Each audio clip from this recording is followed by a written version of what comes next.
N'importe quelle raison que j'aurais pour jouer cette chanson-là, honnêtement, je la prendrais. Bonjour et bienvenue à cet épisode de BRB sur Civilisation et pour célébrer ce sujet, évidemment, la chanson Civilisation telle qu'écrite par le rappeur britannique Dan Ball, ici sur les ondes de CFAC 88.3, le premier de la bande. En revenant à l'émission, nous allons en fait célébrer la fin de la série du dessous des cartes telle que faite par le joueur du grenier sur sa deuxième chaîne, Le Bazar du Grenier, où il a commenté sa série de Civilisation 5 comme s'il s'agissait d'un documentaire. Et donc, en revenant de la pause, nous allons célébrer les meilleurs moments de cette série de 11 épisodes-là, qui est entièrement disponible gratuitement, évidemment, sur YouTube. Donc, Le Bazar du Grenier sur YouTube, le dessous des cartes, qui est une parodie d'une série documentaire du même nom. Mais bien entendu, avant d'aller à cela, nous allons retourner en musique comme la semaine passée. Nous allons aller avec Améthyste et la chanson Jusqu'à l'Antarctique. Et donc, nous revenons tout de suite après la pause à BRB sur les ondes. C'est FAC 88.3.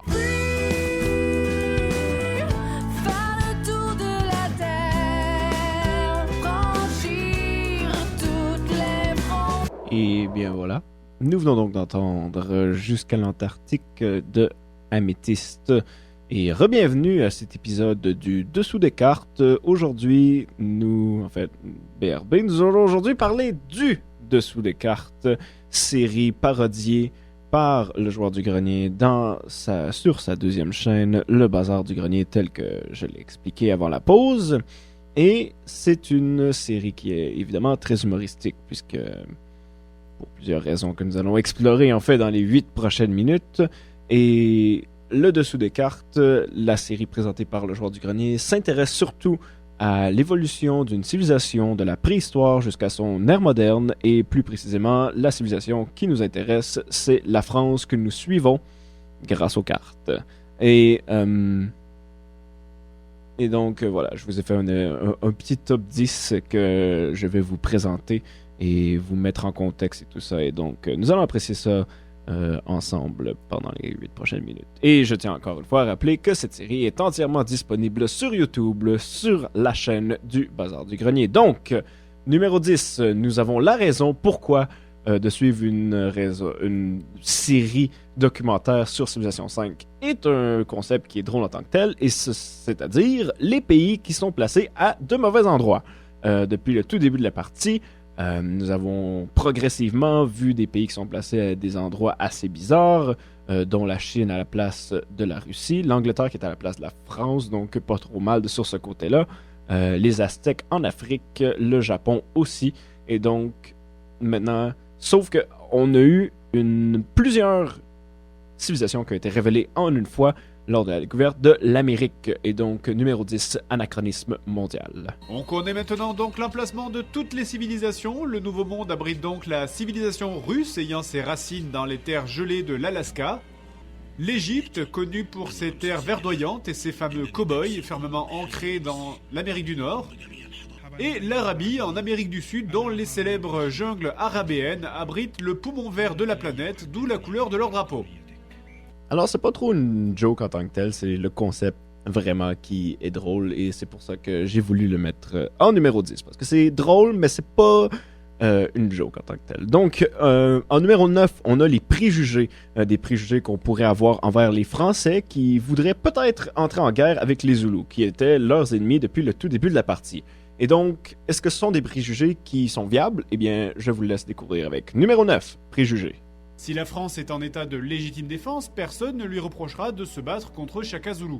Alors que si la France provoque ce conflit et extermine toute une race, on va encore dire que les Français ne sont pas des gens sympas.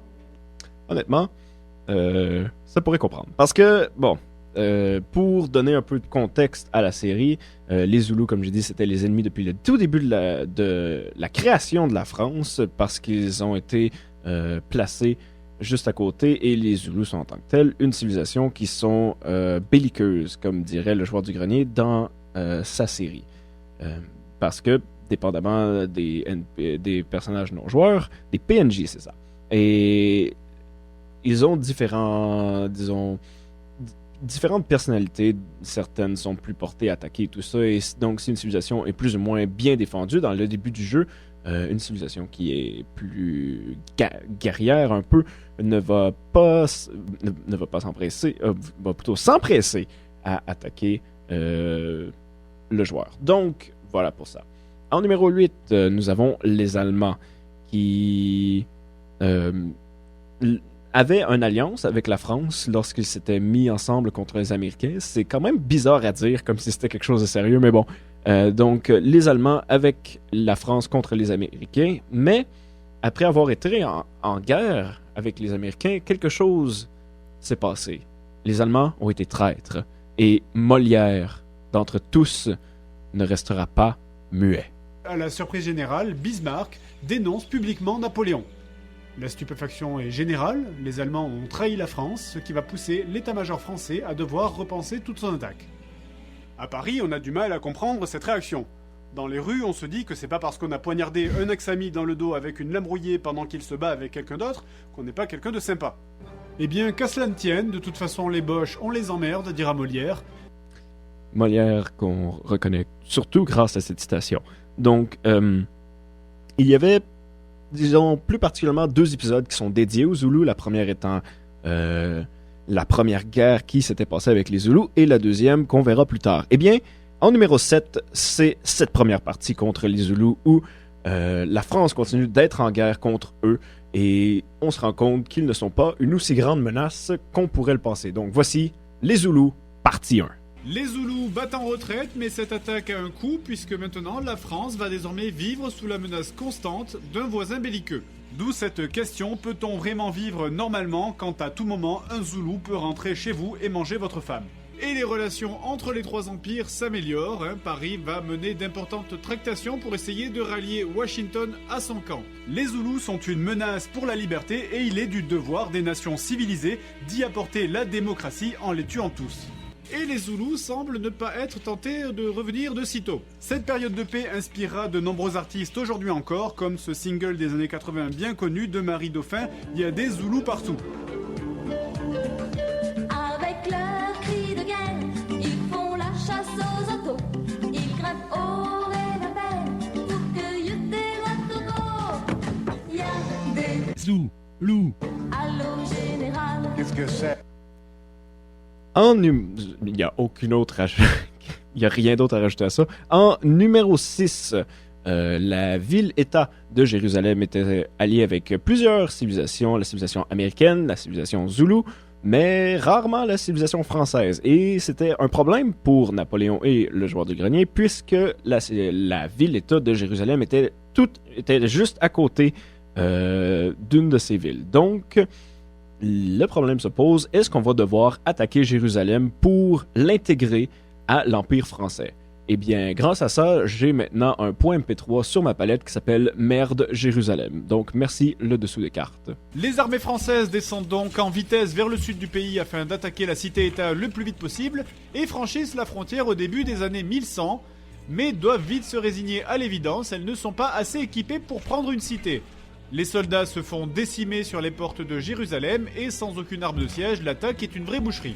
Napoléon déclarera d'ailleurs cette phrase célèbre devant le siège de Jérusalem: « Putain, on pue la merde, c'est chaud ». En numéro 5, nous avons le grand prophète Wololo II, qui a suivi le grand prophète Wololo Ier, qui a fondé la religion du catholicisme, qui nous donne un peu de commentaires sur ce qu'est la religion. Alors, sans plus tarder, voici les commentaires de Wololo II, en numéro 5. Le rayonnement religieux est aussi important que le rayonnement culturel, car 2 peuples ayant la même religion seront naturellement plus proches que s'ils avaient des croyances différentes. Car, comme le dira Wololo II du nom, prophète catholique français, la religion est une histoire de conviction, mais dans conviction, il y a con. En numéro 4, nous avons les Zoulous, deuxième partie. La France est beaucoup plus puissante, mais les Zoulous sont restés à peu près aussi faibles qu'ils l'ont toujours été, et donc la France attaque les Zoulous. Et c'est absolument destructrice pour l'Empire africain, ou plutôt devrais-je dire russe dans ce cas-ci. Donc voici les Zoulous partie 2, en numéro 4. Les Zoulous ne résistent pas et les défenses de Kouadomendrini cèdent en 1946. La France ne s'encombrera pas de cette ville inutile d'ailleurs. Plutôt que d'érudire les femmes et les enfants en esclavage et de brûler les maisons, Napoléon sera magnanime et fera l'inverse. Napoléon réduira les maisons en esclavage et brûlera les femmes et les enfants. La ville sera entièrement rasée jusqu'à la dernière brique et en entrant dans la ville, Napoléon prononcera cette phrase célèbre « Ça c'était pour ce que vous avez fait il y a 5600 ans, bande de connards ». Le français est rancunier. Nous sommes en 1957, l'artillerie française commence à pilonner la capitale Zoulou et Shaka Zulu, l'homme qui depuis plus de 5000 ans défiait la France, vient à Paris le 12 septembre pour supplier Napoléon d'accepter sa reddition. Et Napoléon refusera. Ta reddition sera ta mort et celle de ton peuple, dit-il. Un homme charmant. En numéro 3, nous avons un thème de la diplomatie. Alors, nous savons tous que présentement, Justin Trudeau tente d'être le favori de l'ONU, en insistant que le Canada soit le pays qui reçoit l'ONU pendant 2 ans. Eh bien, voici la manière dont il devrait probablement s'y prendre si on suit la méthode napoléonienne. Et bien devant l'engouement général des pays voisins pour le massacre d'innocents, finalement, la France réussira à surpasser ses angoisses. Pour se justifier, Napoléon ira devant le Conseil de l'ONU et déclarera « Oui, mais les autres, ils font rien que faire pareil, alors moi aussi ». Une défense diplomatique imparable. Sans casus belli, il faudra aux Français de l'imagination. Prétextant une sombre affaire de fourchette sale lors d'un dîner diplomatique à l'ambassade Zoulou de Paris, Napoléon déclarera la guerre aux Zoulous avec l'appui de son allié chinois. Pour la première fois, l'article 5 est invoqué, le traité de défense mutuelle, ce qui surnommera cette guerre plus tard dans l'histoire la guerre de la fourchette.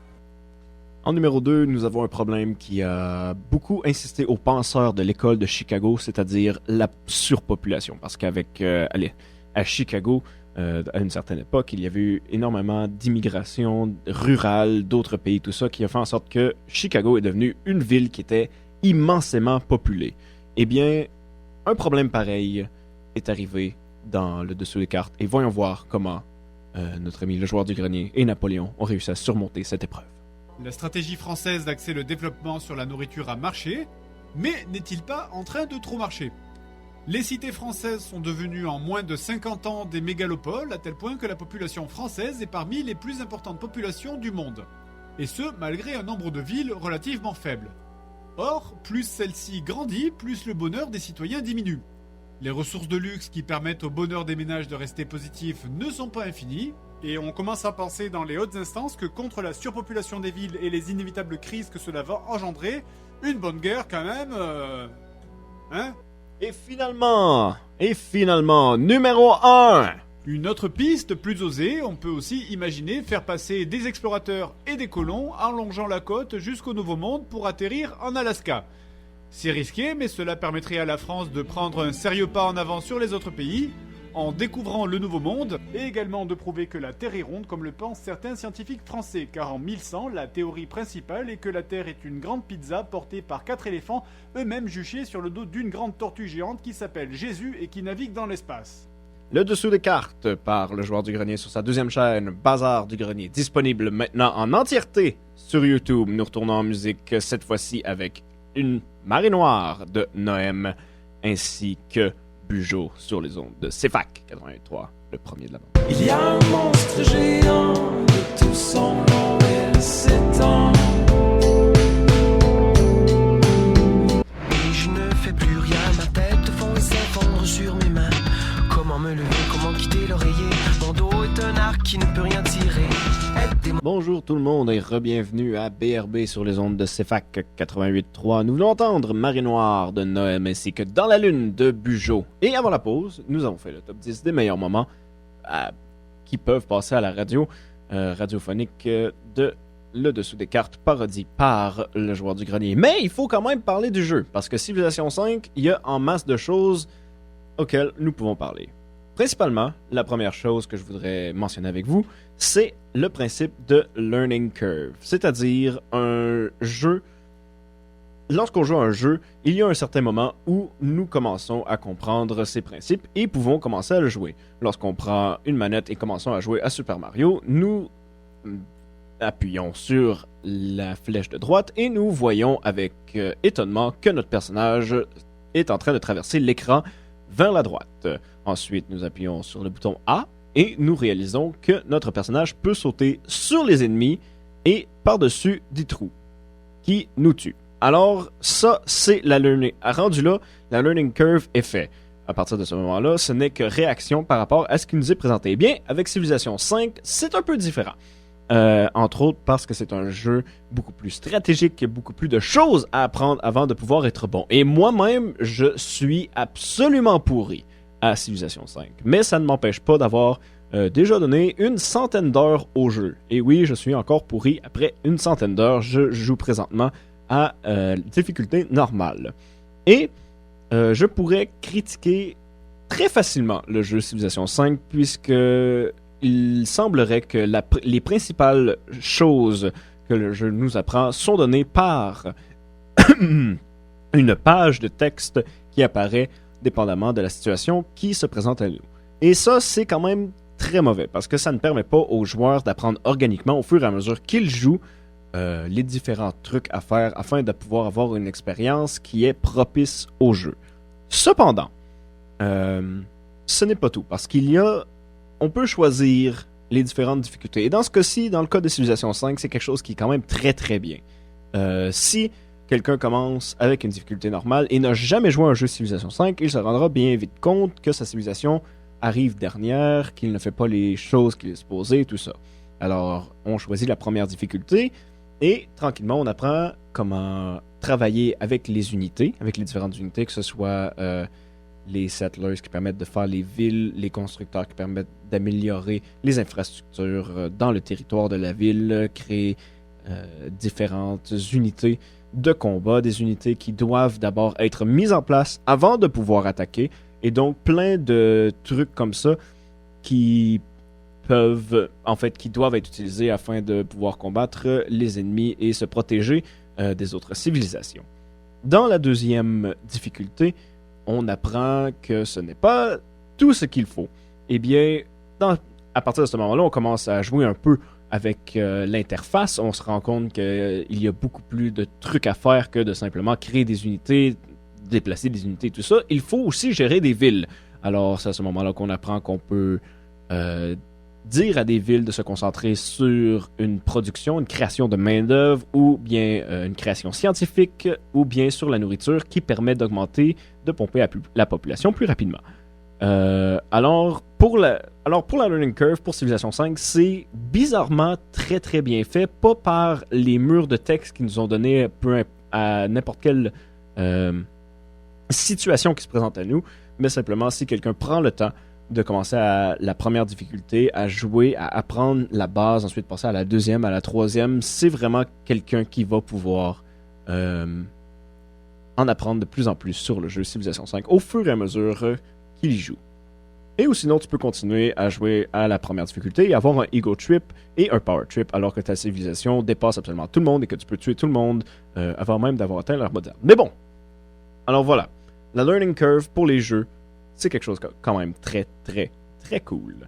Alors, nous allons d'ores et déjà retourner en musique, cette fois-ci avec Seb, Sauf que, ainsi que Jimmy Hunt et Rêver souvent. Et nous revenons tout de suite après la pause sur les ondes de CFAK 80.3, le premier bande.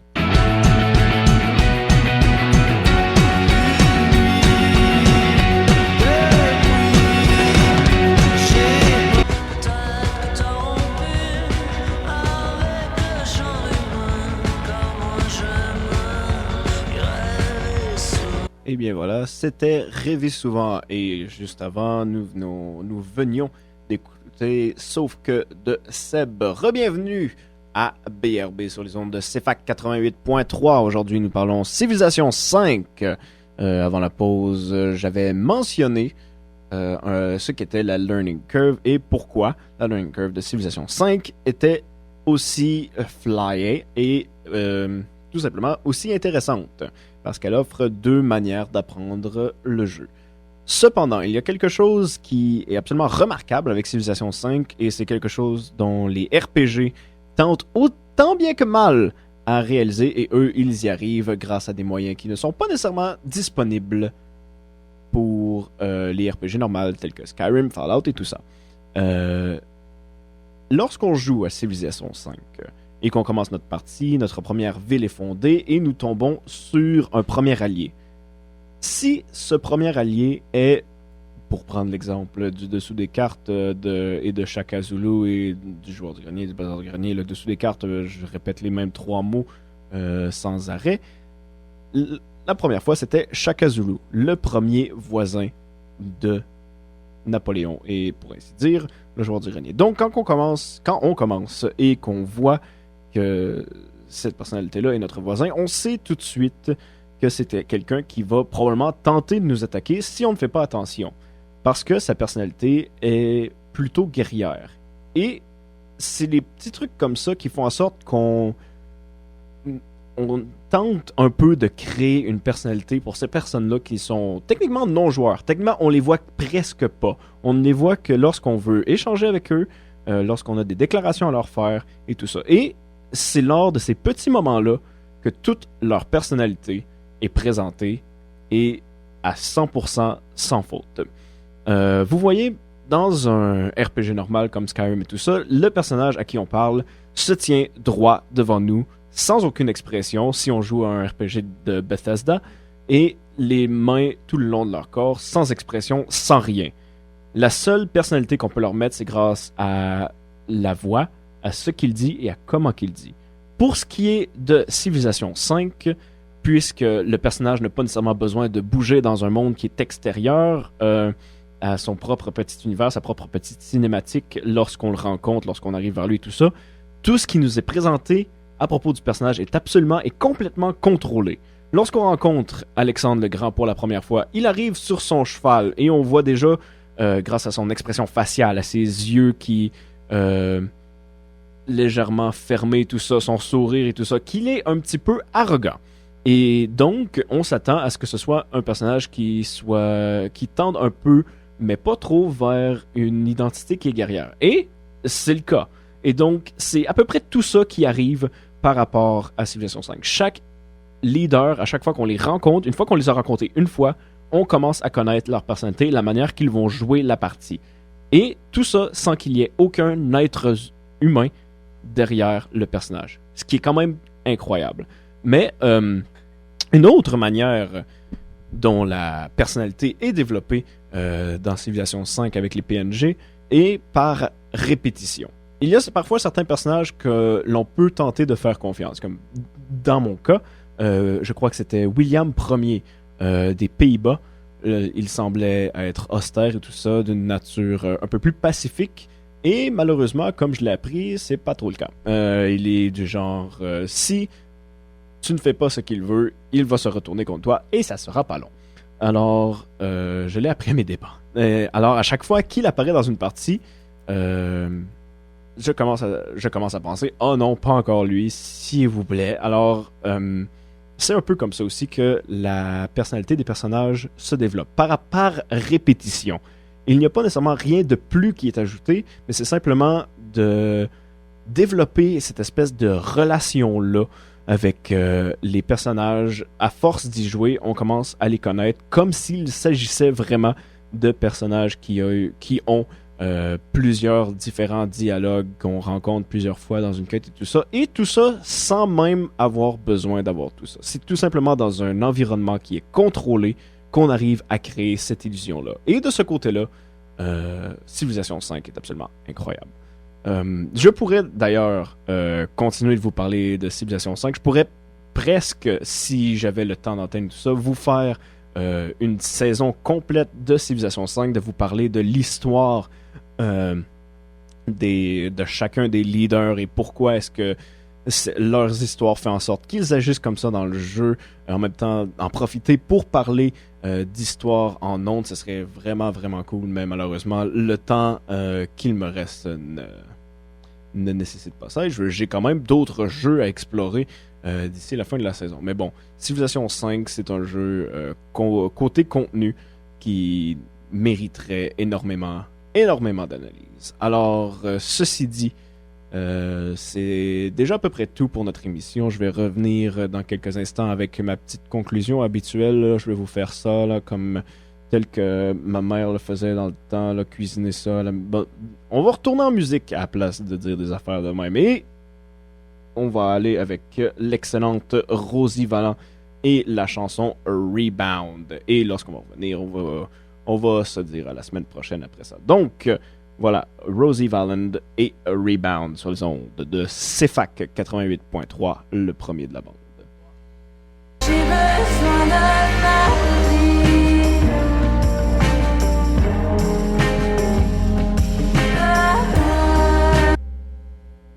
Et voilà, nous venons d'entendre Rosie Vallant avec Rebound sur les ondes de CFAC 88.3, le premier de la bande. Et c'est déjà à peu près tout pour nous. J'espère que vous appréciez l'émission.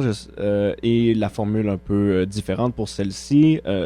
La série du dessous des cartes du joueur du grenier est vraiment excellente. Et je croyais que ça valait la peine de célébrer la fin de cette série-là en faisant le top 10 que j'ai fait dans la première partie de l'émission. Et eh bien, c'est toujours le fun aussi de parler du jeu de Civilisation. Alors voilà, dans quelques instants, l'élite du métal va venir en onde. Mais avant, j'aimerais vous dire merci, à la semaine prochaine. Et la semaine prochaine, dépendamment de si la population indépendante, les créateurs indépendants, devrais-je dire, de jeux vidéo ont réussi à faire quelque chose d'intéressant, Indie Byte va probablement revenir en ondes puisque la semaine prochaine, c'est la fin du mois déjà. Et la semaine passée, le mois passé, je l'avais passé à cause de ma série du 2D au 3D. Eh bien, voilà. Sinon, si c'est pas ça, je voulais... ça fait un moment que je concocte un épisode sur la série des Worms. Donc, si ça va pas être ça, ça va être quelque chose de quand même assez cocasse pareil.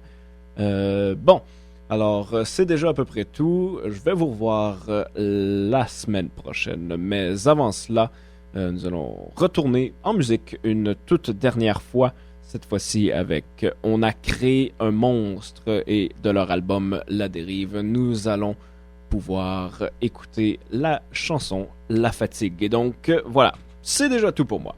Comme j'ai dit, je pense une trentaine de fois maintenant dans ce petit 2 minutes-ci. Voilà. Et donc, l'élite du métal dans quelques instants. Mais avant, La Fatigue de On a créé un monstre sur les ondes de CFAC 88.3, le premier de la bande.